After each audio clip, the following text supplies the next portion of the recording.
कुछ बच्चे तो एडवांस लेवल तक भी जा रहे हैं और एक्स्ट्रा कंटेंट भी स्टडी कर रहे हैं, एक्स्ट्रा हार्डवर्क भी डाल रहे हैं, लेकिन सही गाइडेंस के बिना सारे हार्डवर्क का कोई मतलब नहीं रह जाता। अभी भी बहुत समय है, अभी से भी अगर आप शुरुआत करते हो तो भी आप आराम से अपना सिलेबस फरवरी तक खत्म करके और रिवीजन करके सेलेक्ट हो सकते हो, बच्चे होते हैं।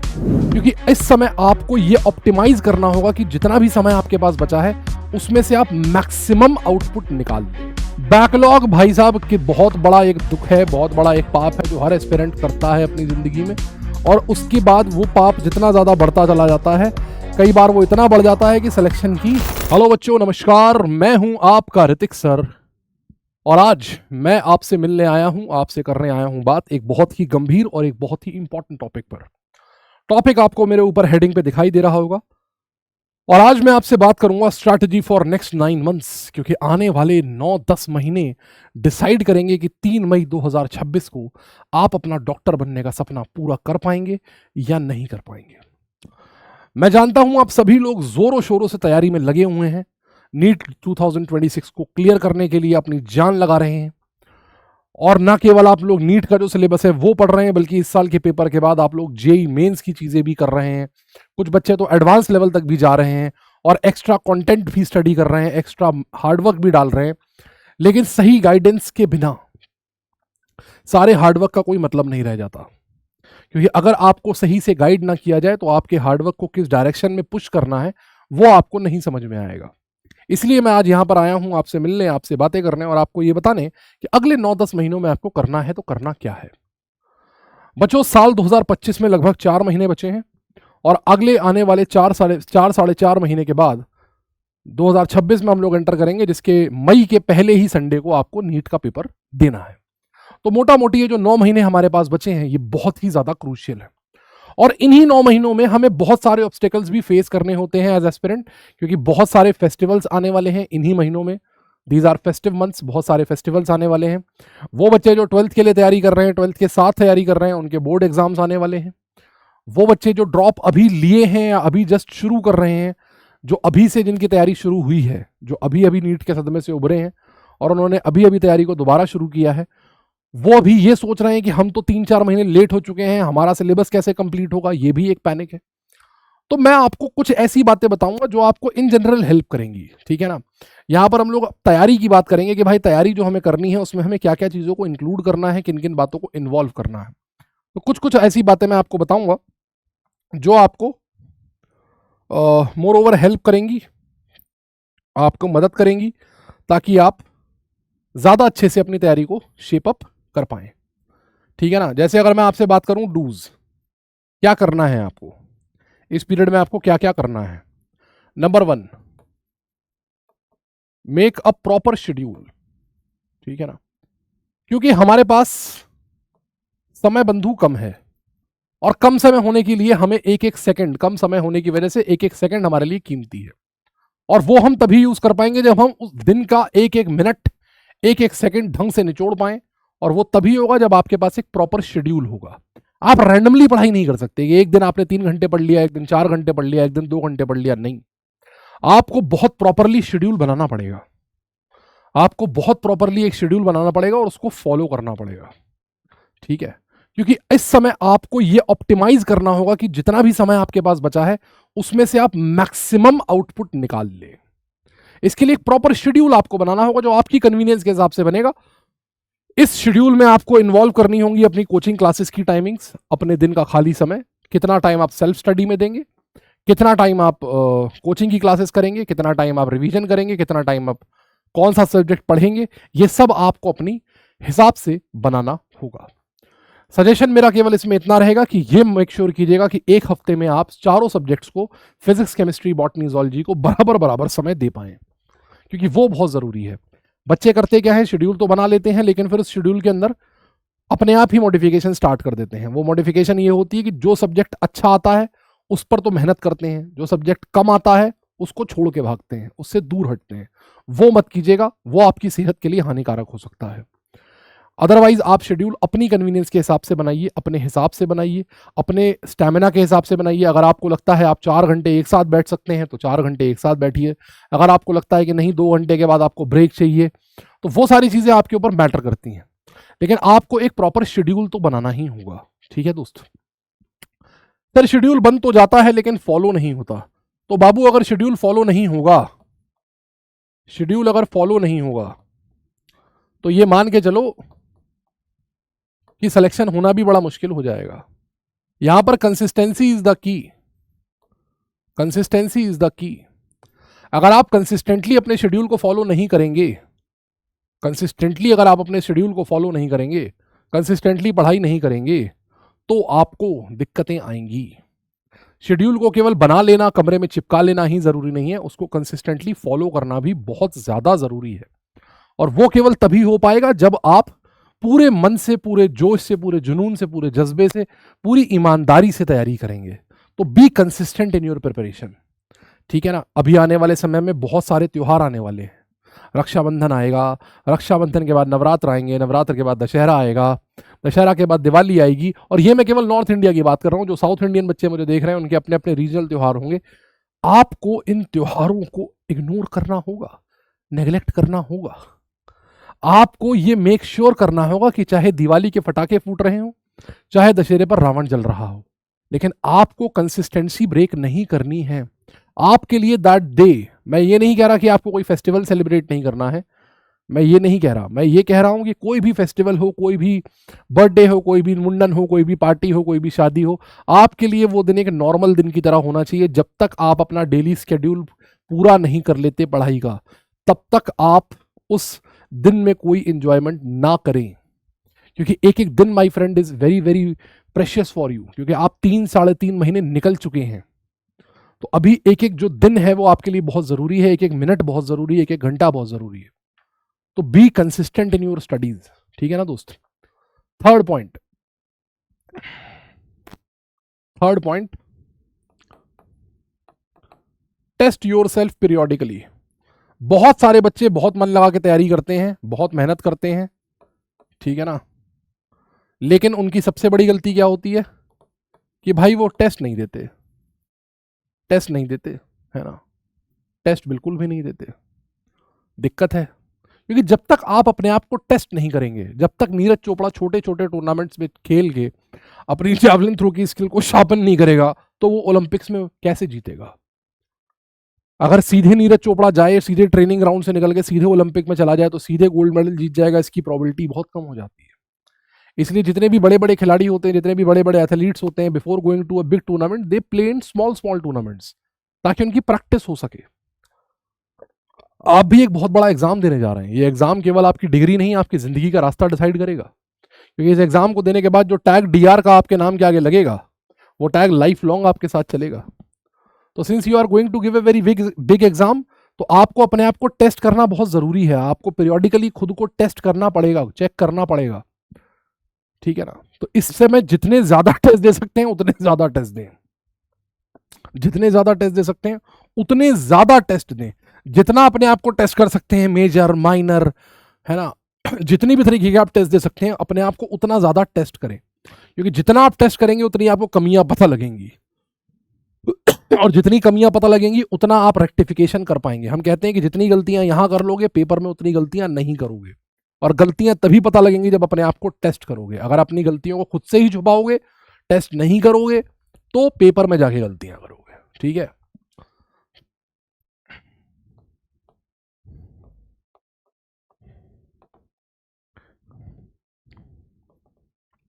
क्या वजह होती है कि हम पिक्चर जब देख लेते हैं, एक बार हमने कोई पिक्चर देख ली, तो उसके बाद वो पिक्चर हमें हमेशा के लिए याद हो जाती है, क्योंकि वो हमारी मसल मेमोरी में सेव हो जाती है।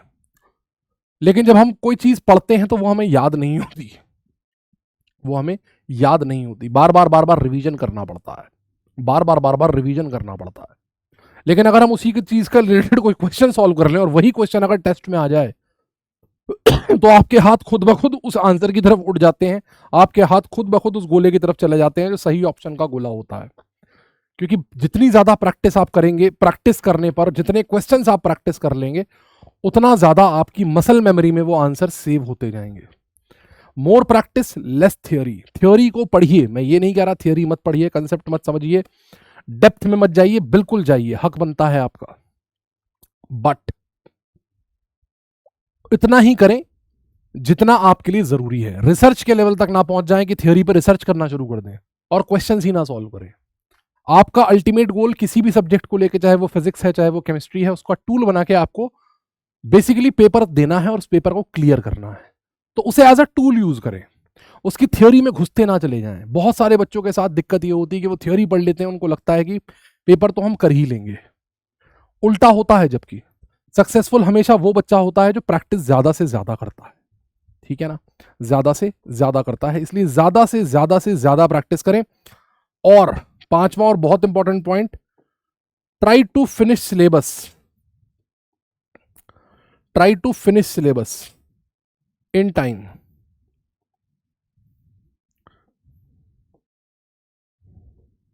अगर आपके पास 9 महीने बचे हैं तो आप ये कोशिश करें कि आप अपना सिलेबस बाई एंड ऑफ जनवरी और फरवरी खत्म कर दें। Don't drag the syllabus to April कि अप्रैल में जाके आपका सिलेबस खत्म हो रहा है। अगर आप जनवरी फरवरी तक अपना सिलेबस खत्म कर देते हैं, स्पेशली वो बच्चे जो बोर्ड्स की प्रिपरेशन कर रहे हैं, अगर आप बोर्ड एग्जाम होने से पहले एक राउंड का सिलेबस खत्म कर देते हैं, जो 12th के साथ पेपर देने वाले हैं, तो आपको एम्पल टाइम मिलेगा बोर्ड एग्जाम्स के बाद भी। क्योंकि जब आप एक बार सिलेबस फिनिश कर चुके होंगे तो जो बोर्ड एग्जाम की प्रिपरेशन होगी that will work as a first revision for you. और उसके बाद you will get an ample time of around 20 to 25 days, जहां पर आप 11th का रिवीजन कर पाओगे। जो बच्चे ड्रॉपर हैं, अगर आप फरवरी तक अपना सिलेबस खींच लेते हो, 15 फरवरी तक सारा खत्म कर देते हो, तो आपको क्लियर कट 3 रिवीजन करने का टाइम मिलेगा। 15 फरवरी से लेके और 5 मई 3 मई जो भी पेपर की डेट होगी, वहां तक आप कम से कम 2 पूरे रिवीजन तो कर ही सकते हो सिलेबस के, और एक बहुत क्विक रिवीजन कर सकते हो। इसलिए सिलेबस को अप्रैल तक ड्रैग मत करना, है ना। सिलेबस को अप्रैल तक ड्रैग मत करना, ये बात बहुत इंपॉर्टेंट है। तो ये तो कुछ वो पॉइंट हुए जो तुम्हें करने हैं, जो मैंने तुम्हें बताया कि भाई ये पॉइंट अपने को करने हैं। अब अगर मैं बात करूं कि जो पॉइंट नहीं करने हैं, है ना, जो बात नहीं, जो काम नहीं करने हैं, अगर मैं आपसे बात करूं कि जो काम हमें नहीं करने हैं वो क्या है, ये तो वो काम हो गए जो करने हैं। अगर मैं बात करूं कि जो काम नहीं करने हैं वो क्या है, तो भाई अपने सबसे पहले दुश्मन की डोंट अलाउ, सबसे पहले दुश्मन को पैदा होने से पहले ही मार दो। Don't allow backlogs, don't allow backlog, है ना, डोंट अलाउ बैकलॉग्स। बैकलॉग भाई साहब कि बहुत बड़ा एक दुख है, बहुत बड़ा एक पाप है जो हर एस्पिरेंट करता है अपनी जिंदगी में। और उसके बाद वो पाप जितना ज्यादा बढ़ता चला जाता है, कई बार वो इतना बढ़ जाता है कि सिलेक्शन की मंजिल से हमें दूर खींच लेता है, क्योंकि सिलेबस ही नहीं खत्म हो पाता। अगर ये पांचवा पॉइंट सही से करना है, अगर ये पांचवा पॉइंट सही से करना है, तो बाबू ये करना पड़ेगा, डोंट अलाउ बैकलॉग्स। बैकलॉग्स बनने ही नहीं देने हैं, क्लासेस नहीं मिस करनी है, कंटेंट नहीं मिस करना है, सॉल्व करना ही करना है, क्लासेस नहीं छोड़नी है, नहीं जाना है, नहीं जाना है मौसी के बेटे की बर्थडे में, ठीक है ना, मौसी के बेटे की बर्थडे में, बुआ के बेटे की मुंडन में नहीं जाना है, शादी में नहीं जाना है, पार्टी में नहीं जाना है। बैकलॉग नहीं होना चाहिए। अगर क्लास है तो क्लास अटेंड करके तब कहीं जाओ, बैकलॉग नहीं होना चाहिए। ये नहीं कि आज मैं शादी में जा रहा हूं, अरे मैं कर लूंगा, ये हो जाएगा वो हो जाएगा, ऐसा वैसा नहीं। क्योंकि बैकलॉग हमेशा बैकलॉग को जन्म देता है। बैकलॉग अमर है, पुराना बैकलॉग क्लियर करने जाओगे करंट पोर्शन में बैकलॉग हो जाएगा, करंट पोर्शन का कवर करोगे पर अगले पोर्शन में बैकलॉग हो जाएगा। तो बैकलॉग अमर है, सब मर जाएंगे, त्रिवेदी बचेगा और बैकलॉग बचेगा। सब मर जाएंगे, एक त्रिवेदी बचेगा और एक बैकलॉग बचेगा। तो बैकलॉग नहीं पैदा होने देना है। आपकी सिलेक्शन से दूरी तभी से शुरू हो जाती है जब आप बैकलॉग बनाना शुरू करते हैं। तो बैकलॉग नहीं बनने देना है, बहुत इंपॉर्टेंट चीज है। क्लासेस को बिल्कुल रेगुलरली करना है, बिल्कुल रिलीजियसली करना है, क्योंकि भाई जिंदगी का सवाल है यार, जिंदगी का सवाल है। हम कोई छोटे मोटे एग्जाम की तैयारी नहीं कर रहे हैं, हम अपनी जिंदगी के रास्ते की तैयारी कर रहे हैं। क्योंकि इस एग्जाम से हमारी लाइफ डिसाइड होगी। इस एग्जाम से ये डिसाइड होगा कि हम डॉक्टर बनेंगे या नहीं बनेंगे, हम वो व्हाइट कोट पहनेंगे या नहीं पहनेंगे, हम स्टेथोस्कोप अपने गले में लटका पाएंगे या नहीं लटका पाएंगे। तो it is not that simple. और आप अगर बड़े एम की तैयारी कर रहे हैं तो बड़े एम की तैयारी बड़ी तैयारी मांगती है, बड़े सेक्रीफाइसेस मांगती है। बिना सेक्रीफाइसेस के कोई भी इस दुनिया में कोई बड़ी चीज नहीं ले पाया। तो अगर आपका एम बड़ा है, अगर आपका मोटिव बड़ा है, अगर आपका मोटिवेशन ज्यादा है, तो आपको सेक्रीफाइसेस तो करने ही पड़ेंगे, ठीक है ना, सेक्रीफाइसेस तो करने ही पड़ेंगे। दूसरा,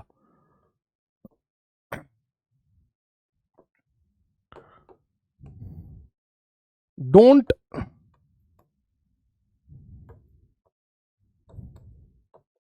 push your limits too much.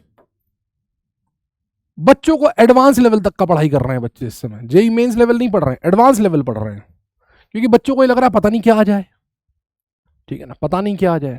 अगर आप पेपर को ध्यान से देखें तो पेपर के लेवल में फिजिक्स के अलावा अगर आप बाकी सब्जेक्ट्स को देखें तो लेवल उठा हुआ था, लेकिन क्वेश्चंस बहुत टफ नहीं थे। अगर आप कंसेप्चुअली डेप्थ में जाके तैयारी कर रहे हैं, अगर आपके कंसेप्ट्स पक्के हैं, तो आप पेपर में क्वेश्चन बना जाएंगे। और एक बात ये मान के चलिए कि अगर पेपर टफ आएगा तो सबके लिए टफ आएगा, तो अपनी लिमिट्स को पुश कीजिए। ठीक है, जेई मेंस को करना सही है, जरूरी है, कर लीजिए, लेकिन ये नहीं कि आप एडवांस के सब्जेक्टिव प्रॉब्लम सॉल्व कर रहे हैं। कुछ बच्चे मुझे मिलते हैं जो कहते हैं सर हम हेरोडोव लगा रहे हैं, कोई जरूरत नहीं है इन सारी चीजों की। आपका एग्जाम एक मिनट में एक क्वेश्चन सॉल्व करने वाला एग्जाम है। अगर वो टफ आएगा भी तो सबके लिए टफ आएगा, और उस केस में तब आपका सिलेक्शन मैटर करेगा कि आप आसान आसान क्वेश्चन सेलेक्ट करके उनको सॉल्व करके उन पे स्कोर कर पाओ। कोई भी आपसे ये नहीं कह रहा है कि आपको पूरे में से पूरे क्वेश्चन सॉल्व करने हैं। तो push your limits, push your boundaries, go for JEE PYQs, JEE PYQs. आप जेई की किताबें भी थोड़ी बहुत सॉल्व कर सकते हो, कुछ एक आध टॉपिक्स होते हैं जिसमें आप जेई के अच्छे क्वेश्चंस भी कर सकते हो। इनफैक्ट टीचर्स आपको करवाते हैं क्लास के अंदर, है ना। और यहीं से मेरा थर्ड पॉइंट आता है कि भाई डोंट डाउट योर टीचर्स। अगर आपको चिंता है तो आपसे ज्यादा चिंता उन टीचर्स को है। आपको अपने सिलेक्शन की चिंता है ना, आपसे ज्यादा आपके टीचर्स को चिंता है।